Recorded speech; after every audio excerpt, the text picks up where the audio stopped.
Hello, and welcome to Color Commentary. I'm TJ, your average fan, and I'll be talking to you today about Netflix's show Avatar: The Last Airbender. We're doing episode 3 today. Let's get into it. Spoilers! Okay. I'm so much enjoying this show. This episode is called Omashu, so we're going to Omashu. It's an earth-bending town, but we start off with a little intrigue and espionage because we got some rebels that are in the Fire Nation and they are trying to find a way to kill Fire Lord, right? So they got this new recruit that's gonna help them get into the palace and yada yada yada. They go through with their little plan. Turns out, nah, it's the Fire Lord's daughter. That's who infiltrated y'all group and brought y'all here for y'all to get burned. And that's exactly what happened to him. I was like, oh my God. Now it was cool to see Azula. She's angsty as ever, and they got her down. The girl, the actress that's playing her, she's Azula. Bad attitude and all. Wanna be just like her evil daddy. And I don't know why. But that's because she been around him this entire time, cooped up, because according to her friends, they don't get out much. Which is what's going to help Zuko to change, because he's going to be out in the world, see what's going on. In this episode, they showed him a little bit of that. Like, he was upset that the Fire Nation was using covert spy tactics to do stuff. He like, no, that's not honor. There's no honor in that. Why would we be doing that? My father couldn't possibly know about that. And his uncle tried to tell him, like, hey, the war been going on a long time, so he might have adopted other tactics, and the true ways of the Fire Nation may have long since been abandoned. You still out here holding on to them, but yeah, that might not be the case, my dear nephew.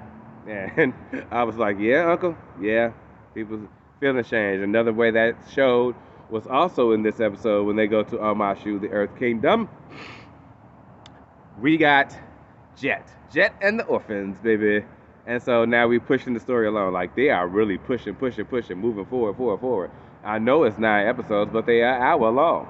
You guys are putting a lot of story in here. So now we got Jet, Katara's love interest, and the orphans, and they bad attitude.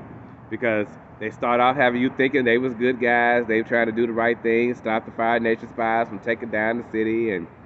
But the thing is, they don't give a crap. Whatever the cost is to stop this from happening, they don't care. Innocent lives be damned. They don't care. And so this is where Katara and Jet have to part ways, because you're like, no, sir. And they had put a bomb on somebody that had been befriended them when they got in the city. And true, the dude's son was okay, and the father was, a traitor. But y'all sent him with his son to the king to get blown up. Yeah, so Katara had to stop that. She learned some more water bending. She got her water whip now. Awesome. And she was able to have an emotional breakthrough thanks to Jet, so there's that.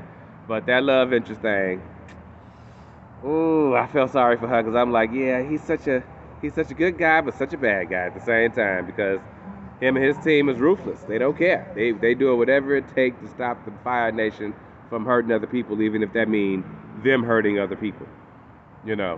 So that's one extreme. Can't fight. It don't work. It just doesn't work.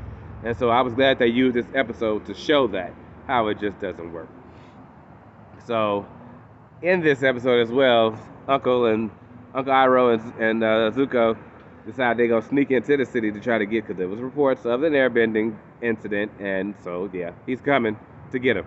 Meanwhile, the other general that he was working with then got a letter from his sister telling him work with her, and he all for that, because he's gonna be a dick to everybody. So you can't have people on your side and you treat them like trash. They gonna want to be on your side, even if you right. They're not gonna want to follow you. So he gonna have to work with that attitude, and maybe now that he on his own, because unfortunately Uncle Iroh got caught by the Earth Kingdom in this episode. So that was messed up. I was like, oh no, but oh yeah, he got caught. So, as well as Aang. Aang was trying to help put out fires and everything, and they caught him too. So I'm thinking that this is going to lead to him meeting King Bumi of the Earth Kingdom. somebody he used to be friends with 100 years ago when he was a child, and he still is a child. So I had to think about that. Like, Aang is like literally 110 years old. At the same time, 112 years old. At the same time, he's still 12. Like, poor kid. This kid got it rough, and he saw the horrors of war and people getting hurt and hearing people talk about hope and the belief that somebody can help them, and you got to do whatever you can to help the people. Who, if it's not us, then who? Who else gonna do something to help the right and just if you don't stand up for something, And he had a point, and so they was getting across to that. But now he's been detained. I don't know what's gonna happen, so we're gonna see. I even had a moment this episode. I was like, you know what? The actor that's playing Aang is kind of like back and forth. 1 minute I like him, 1 minute I kind of don't. Katara, she's more on the like than the don't. But Sokka's on point. At first, I literally was not sure about him from that first episode, but I wasn't even looking at the screen on this episode at one point, and I heard him say something, and I was like, that's Sokka. Like, I'm like, and then I looked up, and I was like, yeah, this kid's got it now. He's Sokka. So I am enjoying the show, and I like the way they are crunching story. Like, they're crunching it, pushing it hard to get everything in. So, you got to be able to, keep your head on a swivel, because it's a whiplash with the way they slipping the story around, but it still doesn't feel. I know it's rushed, but it doesn't necessarily feel rushed, if you get what I'm saying. So, yeah, that was episode 3. Can't wait to see him finally meet Gay Bubby. Oh, almost forgot. The best part. Cabbage Man! We got Cabbage Man. Yes, and his cabbage cart got blown up. I was so happy. I have been looking in the background every time I've seen groups of people in this show, and I was looking for a cabbage cart. And then they finally gave us Cabbage Man. I could not be happier. I could stop watching right now. That made me so happy. I laughed out loud. I almost cried. Cabbage Man, and he's got to be back for at least 2 more episodes of the show. He's just gotta. I loved it. Cabbage Man is in the show. So, Cabbage Man and his blown up cabbage cart. All right. I will see you guys next time for another episode. In the meantime, have a great day.